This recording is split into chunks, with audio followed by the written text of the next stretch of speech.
नमस्कार, मैं अनुष्का पांडे और आप देख रहे हैं लोकल 7 न्यूज। स्वागत है आपका न्यूज 10 में। चलिए रुक करते हैं खबरों की ओर। खबर पावंटा साहिब से है, जहां पावंटा साहिब के गिरिनगर क्षेत्र में स्कूल बंद होने पर विवाद गहरा गया है। जी आपको बता दें, शहीद कुलविंदर सिंह ने मेमोरियल हाई स्कूल बंद किए जाने पर ग्रामीणों में रोष देखने को मिला है और इसके साथ ही भाजपा प्रदेश अध्यक्ष डॉक्टर राजीव बिंदल ने सरकार पर निशाना साधा है। आसपास से कई गाँव के बच्चे शिक्षा में वंचित किए गए हैं। स्थानीय लोगों ने फैसले को तुरंत वापस लेने की मांग कही है।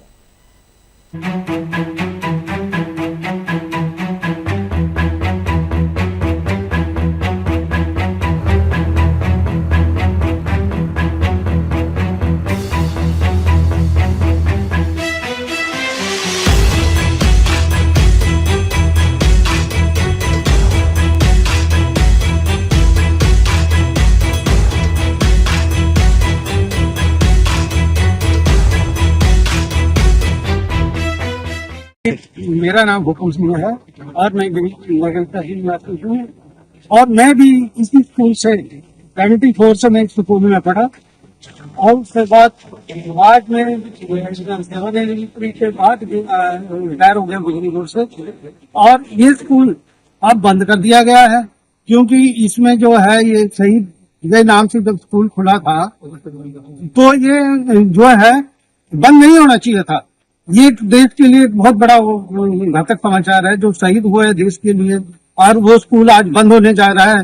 तो हमारी जो पीछे की जो बच्चे हैं जो स्कूल में पढ़ रहे हैं वो बहुत ही सफर हो रहे हैं, उनके पेरेंट्स सफर हो रहे हैं, उनको बहुत दूर दूर जाना पड़ रहा है। 3-3, 4-4 किलोमीटर दूर जो है वो स्कूल है, कोई भी स्कूल नियर अबाउट नहीं है। फिर उनकी समस्या कन्वेंसिंग समस्या आएगी। इस बात को सरकार को ध्यान में रखना चाहिए और सरकार जो है स्कूल को बंद करने की ऑर्डर करती है। हम इसके लिए डीसी साहब से भी मिले, वो उन्होंने भी कहा कि भी गवर्नर साहब को दिया उन्होंने ज्ञापन। तो इसलिए ये स्कूल तो किसी भी हालत में बंद नहीं होना चाहिए। बच्चे बहुत ही ज्यादा सफर हो रहे हैं इसके कारण। प्रोजेक्ट स्कूल जो शहीद के नाम से मैट्रिक स्कूल था उसको अब ये बिजली बोर्ड की तरफ से इसको बंद किया जा रहा है और इस जो बंद करने का निर्णय लिया गया बहुत हमारे इससे हमें बहुत ज्यादा नाराजगी है क्योंकि हमारे जो बच्चे हैं, हमारे जो आसपास के गरीबों के बच्चे हैं वही स्कूल में पढ़ते थे और अब उनके लिए एक समस्या पैदा हुई है जो कौन से स्कूल में जाए। जो हमारे यहाँ स्कूल है वो यहाँ से लगभग 7-8 किलोमीटर दूर है। इस समय हम शहीद कुलविंदर सिंह के नाम पर चलने वाले हाई स्कूल गिरिनगर पर खड़े हैं और हम देख रहे हैं कि यहाँ पर वो बच्चों के माता पिता भी खड़े हैं और ये स्कूल शहीद कुलविंदर जी के नाम पर आज से और ये स्कूल लगभग 50 साल पहले प्रारंभ, और जब कारगिल युद्ध हुआ तो हमारे इस गांव का कुलविंदर वो शहीद हुआ और सरकार ने इसका नाम शहीद कुलविंदर सिंह के नाम पर रखा।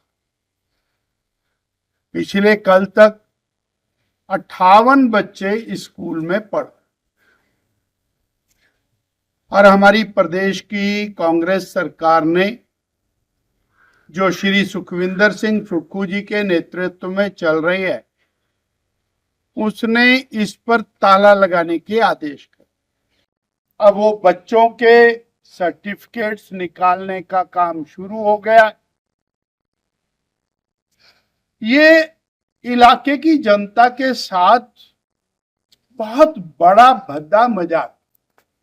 ये जो हमारे साथ खड़े हुए बहुत सारे भाई बहन हैं ये स्कूल में ही पढ़े और ये अपनी जुबान से वास्तु स्थिति रखेंगे, पर हम तो महामहिम राज्यपाल महोदय से अनुरोध करते हैं कि इस प्रकार का सुंदर स्कूल जो वर्षों से चल रहा है उस स्कूल को बंद करना। सिरमौर में फायर सीजन को देखते हुए वन विभाग अलर्ट मोड में है। जी आपको बता दें, 3 महीने के लिए वन कर्मियों की छुट्टी रद्द कर दी गई है। साथ ही कर्मचारियों को 24 घंटे ड्यूटी पर तैनात करने के निर्देश दिए गए हैं। वॉकी टॉकी पर फायर लाइन से निगरानी बढ़ाई गई है। उसके साथ ही आगजनी रोकने के लिए जागरूकता अभियान भी चलाया जा रहा है।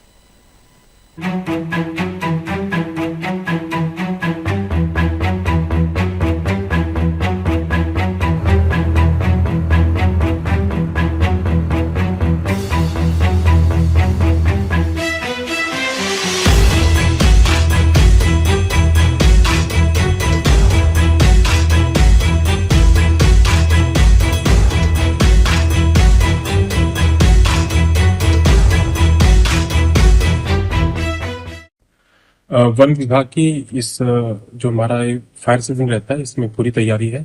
इसमें सर्वप्रथम हमने हमारे विभाग के जो फील्ड लेवल पे कर्मचारी रहते हैं उनकी अभी 3 महीनों के लिए, आगामी 3 महीनों के लिए हमारे अवकाश में वो बंद कर दिए गए हैं। कोई भी अधिकारी अवकाश पे नहीं जा पाएगा और सभी को मुस्तैदी से अपनी 24 घंटे ड्यूटी वन को सुरक्षित रखने के लिए देनी पड़ेगी।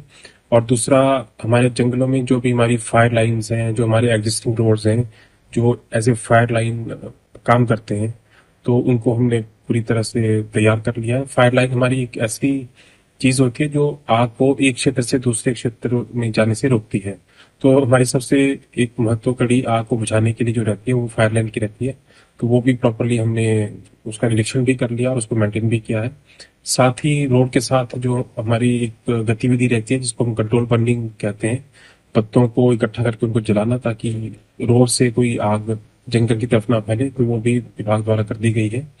और इसके साथ ही हम स्थानीय लोगों का भी इस सहयोग के लिए आह्वान करते हैं और इसके लिए हमने अपने संबंधित वन परिक्षेत्र, जितने 4 वन परिक्षेत्र इस वन मंडल में है, हमने उनको भी निर्देश दे दिए हैं कि स्थानीय लोगों से जितना अधिक हो सके उनसे जुड़े रहें और उनको इस फायर सीजन में अधिक से अधिक उनका हमें सहयोग मिल सके, उसके लिए भी उनके साथ एक हम कार्यक्रम उस दिशा में कर रहे हैं।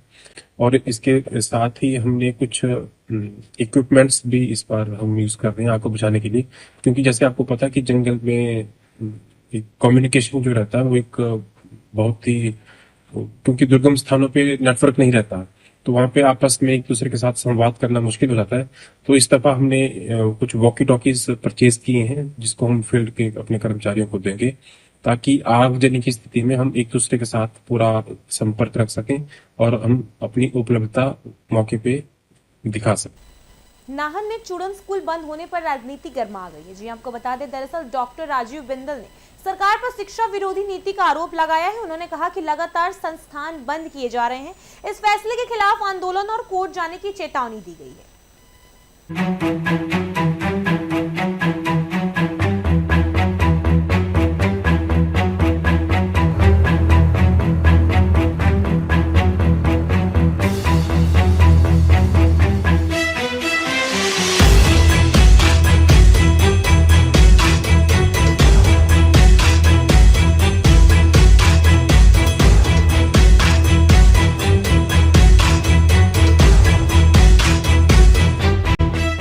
नाहन विधानसभा क्षेत्र को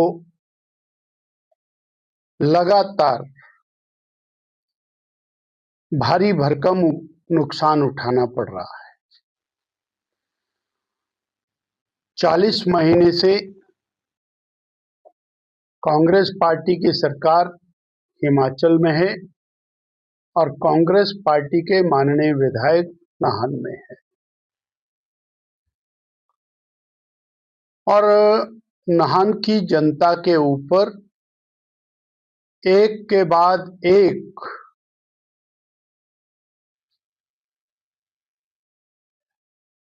अन्याय, शोषण वो जनता के साथ हो रहा है।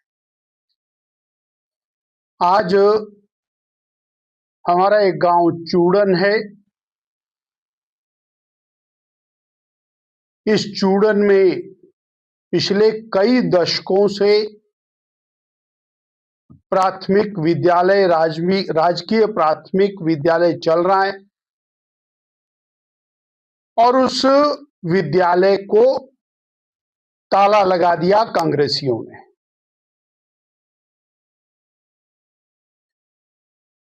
मैंने गांव में पता किया कि ये बच्चे अब कहां पढ़ने जाएंगे। तो भले जी हमारे पास तो अब हरियाणा ही है। अब ये निर्दयी हो गए, अब गरीब बच्चों के ऊपर आकर के बन गई है। वो बच्चे 5 होंगे, 10 होंगे, परंतु उनके लिए कोई अल्टरनेट है क्या? ये तालाबंदी की सरकार के खिलाफ जनता सड़कों पर उतरेगी, एक एक चीज का हिसाब कर। कहा तो नाहन को आगे बढ़ना चाहिए था, नए संस्थान खुलने चाहिए। संस्थान खुलना तो दूर की बात है, ताला लगा करके कांग्रेस के नेता, कांग्रेस के कार्यकर्ता बड़े खुश होते हैं कि हाँ अच्छा किया हमने ताला लगाया।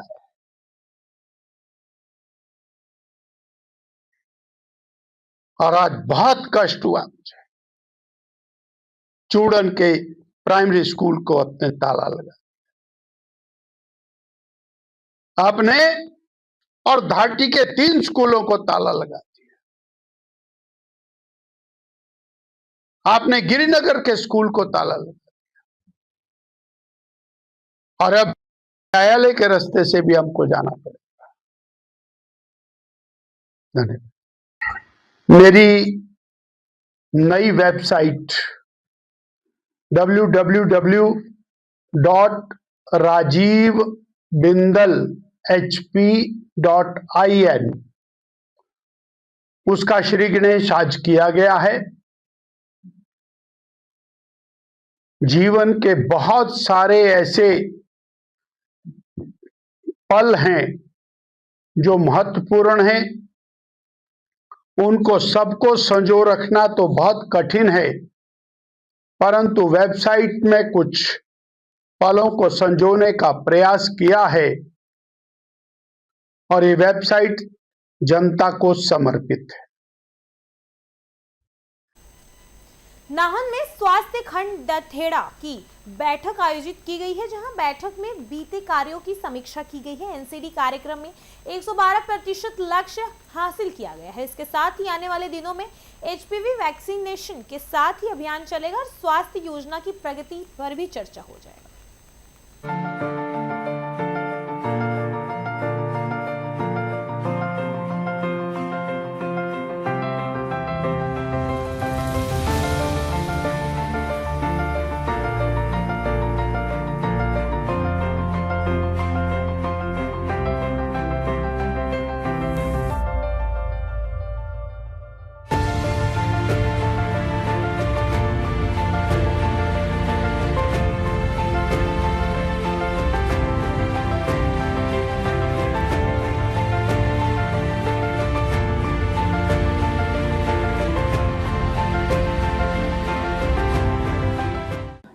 आज हमारे दगेड़ा ब्लॉक की मंथली मीटिंग है। उसी के विषय में यहाँ हमारे मेडिकल ऑफिसर, सुपरवाइजर, सीएचओज और वर्कर्स इकट्ठे हुए हैं, जिनमें हमारा पुराना साल 31 मार्च को हमारी क्लोजिंग हो जाती है। तो फिर अब हम नए साल में नई योजनाएं लेके आ रही हैं और उनकी पुराने साल का पूरा समीक्षा होगा आज की बैठक में। जो हमने अभी तक किया है तो हमारा पुराना वर्ष काफ़ी अच्छा गया है। जो एनसीडी एक हमारा national communicable non communicable disease के लिए एक प्रोग्राम है, उसका टारगेट 100% होता है, बट हमारे ब्लॉक ने 112% उसको अचीव किया है। एक हमारा पोर्टल होता है ई संजीवनी, जिसमें ये है कि अगर कोई जमटा में स्किन का मरीज़ है तो वो जमटा में बैठे बैठे ही डॉक्टर उसको मेडिकल कॉलेज के डॉक्टर से बात करवाता है, उसका वो निशान दिखाता है जो उसको स्किन में प्रॉब्लम है, और वहीं बैठे बैठे वो डॉक्टर उसको हमारे मेडिकल ऑफिसर को बता देते हैं कि इनको इस तरीके से उसका इलाज करना है। तो इसे ई संजीवनी कहते हैं और ये हमारा 100% से भी ज़्यादा हुआ है। फिर आप जानते ही हैं कि हम आयुष्मान आरोग्य शिविर लगाते हैं। 1 महीने में सारे हमारे जो आयुष्मान आरोग्य मंदिर हैं और पीएससीज हैं, उनमें हम शिविर लगाते हैं। हमने कभी भी, चाहे कैसा भी मौसम हो, किसी भी शिविर को मिस नहीं किया और हमारे वो 100% से ज़्यादा अचीवमेंट है। तो अभी तक हमने इन 3 प्रोग्राम्स का किया था। बाकी आज HPV का हमारा जैसे लोग कम आ रहे हैं तो उसके बारे में भी हम डिस्कस कर रहे हैं कि कैसे इसको बढ़ाया जाए। इसके मैं एक बात बस बोलना चाहूँगी कि आप सबको मालूम है कि रोटरी वालों ने भी ये वैक्सीन लगा दी है, इतने देशों में लग चुकी है, 50 करोड़ लोगों से ज़्यादा वैक्सीन ये लगा चुकी हैं लड़कियाँ, किसी को कोई प्रॉब्लम नहीं हुई है। तो लोग काइंडली आगे आएँ, और अगर हम प्राइवेट में लगाते हैं तो 11-12 हज़ार का टीका पड़ता है ना। अभी कल ही कोई चंडीगढ़ पता कर रहा था, बड़ी एज की लड़की थी तो उसे 11,000 रुपया बताया गया। हमारे खुद डॉक्टर अंजू हैं हमारे RBS के उन्होंने अपनी बेटी को लगवाया, मैंने अपने सिस्टर की बेटी को, वो पिक्स और वीडियोस हैं हमारे पास। तो इसमें कोई भी ऐसा खतरा नहीं है। अब 11 और 12 अप्रैल को इसके HPV के सेशंस हैं, वही MCH नाहन और ददाहू में। तो लोगों से अपील है कि वो आएँ और अपने बच्चों को वैक्सीनेट करें। इसके अलावा एक सेफ मदरहुड डे है हमारा परसों, तो उसके बारे में भी आज जानकारी दी जा रही है कि जो किशोरियां हैं उनको कल को उन्होंने माँ बनना है तो उन्हें कैसे प्रिपेयर किया जाए, इसके बारे में भी आज एक खास ट्रेनिंग दी जाएगी।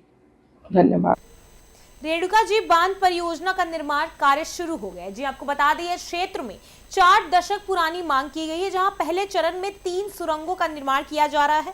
इस परियोजना पर 910 करोड़ रुपए खर्च किए जाएंगे। इसमें क्षेत्र में विकास को गति मिलेगी।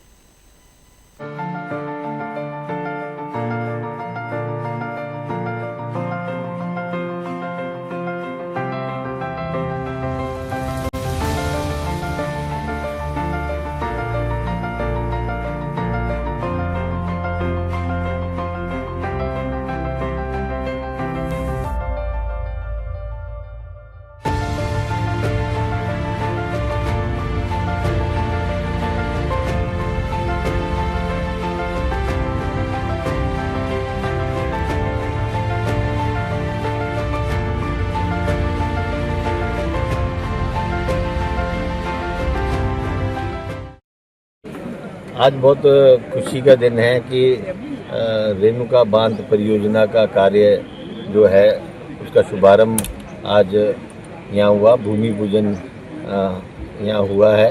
और बरसों से लंबित ये जो मांग थी रेणुका वालों की, वो आज सपना जो है वो साकार होते हुए दिख रहा है कि अब हमारा बांध बनेगा और यहाँ की लोगों की जो आर्थिकी है उसको बढ़ावा मिलेगा, और साथ ही में जो हमारे विस्थापित लोग हैं उनको भी सही मुआवजा मिलेगा, और जो उनके अधिकार हैं उनको ध्यान में रखते हुए हमने सरकार से पुरजोर कोशिश की है कि सभी मांगे जो है उनकी जायज़ मांगे जो है उनको पूरा किया जाए।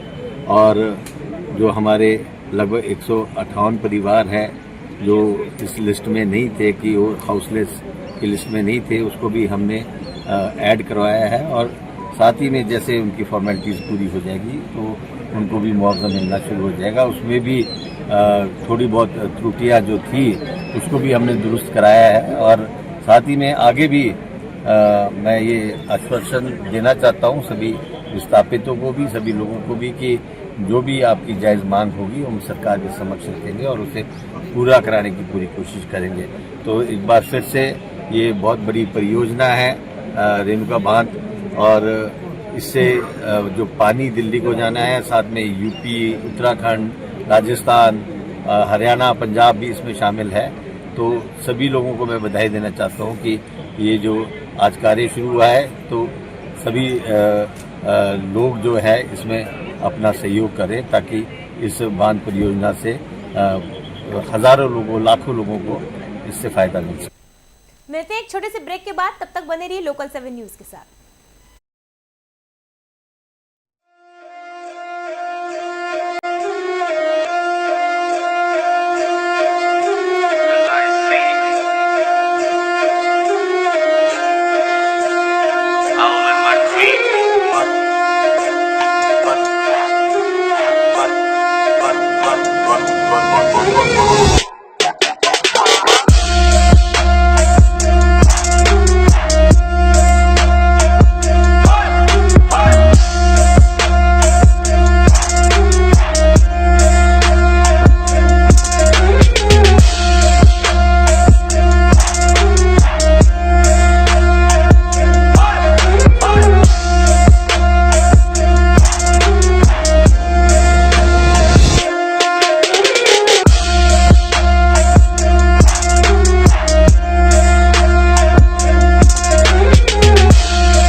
मकान का छज्जा गिरने से हादसा हो गया। जी आपको बता दें, मलबे में दबकर 2 लोग गंभीर रूप से घायल हो गए। बताया जा रहा है कि स्थानीय लोगों ने तुरंत राहत बचाव कार्य किया। उसके साथ ही दोनों घायलों को अस्पताल में भर्ती कराया गया। अब उनकी हालत गंभीर बताई जा रही है।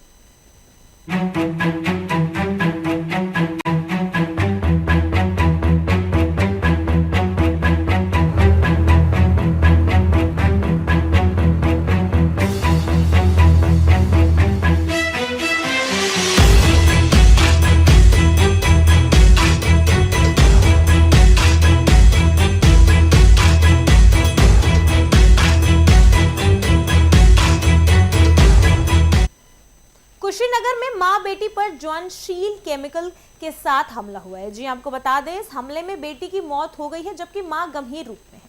घटना ने इलाके में सनसनी फैला दी है। उसके साथ ही पुलिस ने मामला दर्ज कर लिया और जांच शुरू कर दी है। हमलावरों की तलाश जारी की गई है।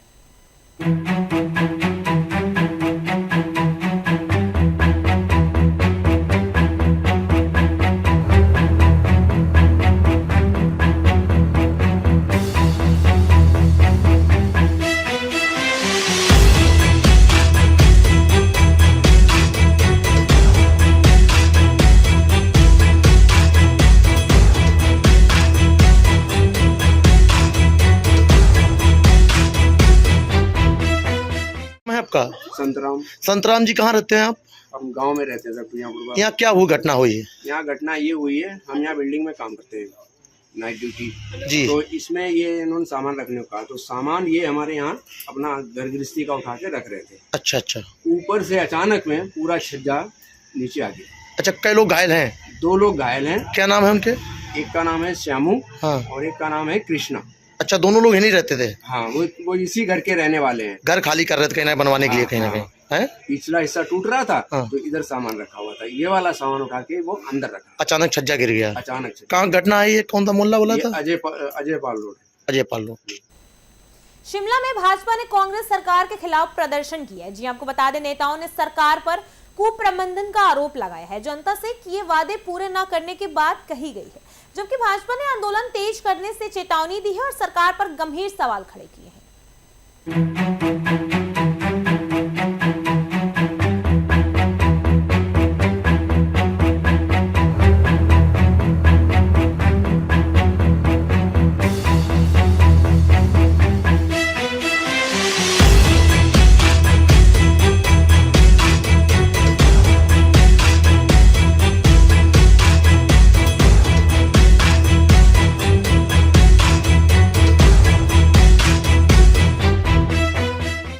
देखिए, प्रदेश कार्यकारिणी भारतीय जनता पार्टी की मंडी में हुई थी और उसमें ये निर्णय हुआ कि भाई जो वर्तमान कांग्रेस सरकार हिमाचल प्रदेश में है, इस सरकार ने हिमाचल प्रदेश की जनता को बुरी तरह से लूटना शुरू किया हुआ है, तंग किया हुआ है और जो गारंटियां दी थी वो बिल्कुल से कोई भी गारंटी पे जो है वो खरे नहीं उतरे। और इसके साथ साथ सिर्फ मित्रों को बेनिफिट देते हुए आज प्रदेश की वित्तीय हालत ऐसी खराब कर दी है जिससे जो है हिमाचल का एक एक नागरिक जो है वो परेशान है। और उस परेशानी को देखते हुए लोगों की आवाज़ को उठाने के लिए भारतीय जनता पार्टी ने निर्णय लिया कि हर विधानसभा क्षेत्र में जो है वो वर्तमान कांग्रेस सरकार के खिलाफ जो है धरने प्रदर्शन किए जाएंगे। और ये संकल्प लिया गया कि अब समय आ गया है कि कांग्रेस पार्टी की सरकार को उखाड़ के फेंकना है। अब क्या यही कार्यक्रम है या आगे और भी जो है सरकार के खिलाफ रणनीति बनाई गई है सरकार को घेरने की? जी बिल्कुल, सरकार को अलग अलग स्थान पर अलग अलग मुद्दों पर और अलग अलग तरीके से घेरा जाएगा। और अभी फिलहाल जो निर्णय है वो यही है कि विधानसभा स्तर पर जो है हर विधानसभा पे जो है वर्तमान सरकार के अगेंस्ट जो है धरना प्रदर्शन किया जाएगा, नारेबाजी की जाएगी और उनके जो गलत निर्णय उनको जनता के सामने उजागर किया जाएगा। शिमला में ओलावृष्टि से सेब बागानों की भारी नुकसान हुआ है। जी आपको बता दें, दरअसल भाजपा ने सरकार पर गंभीर आरोप लगाए हैं कि लापरवाही कर रही है। कहा गया कि अब तक कोई राहत नहीं दी गई है और बागवानों की फसल को करोड़ों का नुकसान बताया जा रहा है। तत्काल मुआवजे की मांग भी की जा रही है। ओलावृष्टि, बर्फ और तूफान के कारण फ्लावरिंग की स्टेज पर ही सेब की फसल पर खतरा मंडरा रहा है। फसल पूरी तरह बर्बाद हो गई है, जिससे हमारे किसानों के जो लाखों हमारे परिवार है इनकी आर्थिकी पूरी तरह सेब पर और फसलों पर टिकी हुई है, वो पूरी तरह बर्बाद हो गई है। आज का जो युवा है, पढ़ लिख कर उन्होंने बागवानी को अपना पेशा चुना है, क्योंकि सरकार के पास नौकरियां तो है नहीं। उसके बावजूद इस प्रकार का जो नुकसान हुआ है, इससे किसानों की कमर तोड़ दी है। इसके अलावा अगर हम बात करें, कुछ क्षेत्रों में मटर की फसल बर्बाद हो गई है, अन्य फसलें जो लगाई है लोगों ने बर्बाद हो गई है। आज शिमला में जो बच्चे स्कूलों में जाते हैं, कुछ जो बुजुर्ग हैं वो दवाइयों पर निर्भर है, उनकी सारी जो अर्थव्यवस्था है, उनकी जो कमाई का माध्यम है, उनके जो जिनसे वो बच्चों को पढ़ाएंगे या अपने बुजुर्गों का इलाज करवाएंगे, किसी अन्य प्रकार के जो उनके कोई शादी विवाह होने हैं, उसका जो खर्च है वो पूरी तरह से सेब की बागवानी और फसलों पर निर्भर है। सरकार इतनी संवेदनशील नहीं है, असंवेदनशील हो गई है कि उप मुख्यमंत्री का कोटखाई दौरा आप सबने देखा होगा। वो ओलावृष्टि का प्रश्न उठाते ही हंसी का उसको उन्होंने माध्यम बनाया, जो बहुत ही शर्मनाक है और पूरे किसानों और बागवानों के लिए ये मजाक उनका उड़ाया गया, ऐसा प्रतीत होता है। आधे से ज्यादा जो हमारे किसान बागवान हैं, उन्हें यही पता नहीं है कि उनका बागवानी मंत्री कौन है। बड़ा चिंता का विषय है। एचपीएमसी की पेमेंट जो किसानों को मिलनी चाहिए थी, इस समय बहुत ज्यादा आवश्यकता है, वो उन्हें नहीं मिल रही है। दवाइयां, खाद और जो सब्सिडी तो पूरी तरह बंद कर दी गई है। किसानों को इस वक्त, बागवानों को इस समय सरकार की मदद की बहुत ज्यादा आवश्यकता है। मुझे लगता है कि सरकार को संवेदनशील होकर इस विषय पर ध्यान देना चाहिए, कड़े कदम उठाने चाहिए, ताकि ऊपरी शिमला के जो किसान हैं या पूरे प्रदेश भर के किसान हैं, उनको राहत देने की आवश्यकता है। आप वो एक सर्वेक्षण करवाएं कि इस ओलावृष्टि, तूफान, बर्फबारी से किन फसलों को कितना नुकसान हुआ है और उसकी भरपाई किस प्रकार की जा सकती है।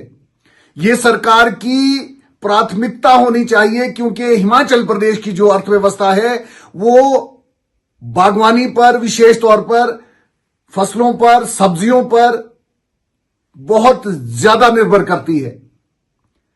अकेले अगर हम सेब की बागवानी की बात करें तो 5,000 करोड़ से ज्यादा की अर्थव्यवस्था में योगदान 5,000 करोड़ रुपए से ज्यादा का सेब बागवानी का है। 90% से ज्यादा आबादी हमारी हिमाचल प्रदेश की किसानी और बागवानी से जुड़ी है, लेकिन जो ये सरकार है वो पूरी तरह से असंवेदनशील है। सरकार से मेरा आग्रह है कि इस विषय को गंभीरता से लेते हुए इसका सर्वेक्षण करवाएं, किसानों को मुआवजा दें और जिस प्रकार की से भी राहत सरकार दे सकती है और किसानों को देने की कोशिश करे। अगर इस प्रकार नहीं होता, सरकार कोई कड़े कदम नहीं उठाती, भारतीय जनता पार्टी हिमाचल प्रदेश के किसानों के साथ, विशेष तौर पर जिला शिमला के किसानों के साथ कंधे से कंधा मिलाकर खड़ी है। और अगर इस मुश्किल के समय में सरकार किसानों के साथ खड़ी नहीं होती तो भारतीय जनता पार्टी आंदोलन का रास्ता अपनाएगी और किसानों के साथ सड़कों पर उतरेगी। बहुत बहुत धन्यवाद। दिल्ली के पीतमपुरा के में तेज रफ्तार कार ने बाइक को टक्कर मार दी। जी आपको बता दें, दरअसल हादसे में बाइक सवार गंभीर रूप से घायल हो गए हैं। टक्कर इतनी जोरदार थी कि बाइक पूरी तरह क्षतिग्रस्त हो गई है। जी आपको बता दें, स्थानीय लोगों ने घायल को अस्पताल पहुंचाया और पुलिस मामले की जांच कर रही है।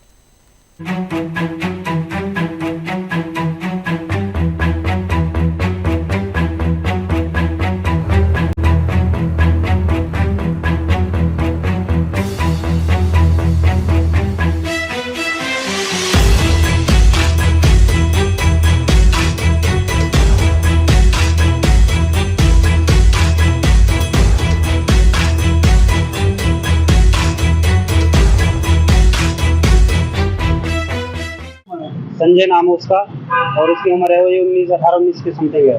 क्या करते हैं वो? रिपेटो में गाड़ी चलाता है। जिस टाइम अब उनकी हालत कैसी है? और सर वो हॉस्पिटल में है, एक्सीडेंट करा, उसकी साइड दिखा रखे थे पुलिस वालों ने। जब यहाँ आया क्योंकि एक्सीडेंट होते समय कोई एकदम से तो आ नहीं जाता, तो हम जब आए तो हॉस्पिटल छोड़ दिया दिए। हमने पुलिस वालों से पूछा कि सर कि कहाँ है बंदा इसने एक्सीडेंट करा है, तो बता रहा है कि थाने भेज दिया। जब पता चला कि वहीं बिठा रखा है इनने, उसके बाद में ये बाइक से उनके छोड़ ले गए वहाँ साइड में, पता नहीं कहाँ है। अच्छा, तो अब हॉस्पिटल से या पुलिस प्रशासन से क्या कोई बात हो पाई है तुम्हारी? मेरी सर इतनी बात हुई और इस अभी बात नहीं कर रहे हैं हमसे, कह रहे हैं हम कर रहे हैं अपना काम कर रहे हैं, इतना कुछ बताएंगे। गाड़ी कौन सी है जिससे एक्सीडेंट हुआ है, और वो जो आपका भाई है वो कौन सी गाड़ी में था? मेरा भाई था स्प्लेंडर। स्प्लेंडर। और जिससे एक्सीडेंट हुआ वो कौन सी गाड़ी है? डिजायर है वो। डिजायर। तो ड्राइवर को पुलिस ने पकड़ लिया है या पकड़ लिया था, गाड़ी बैठा। फिलहाल इस बुलेटिन में मेरे साथ इतना ही। ऐसे ही तमाम खबरों के लिए देखते रहिए लोकल 7 न्यूज़।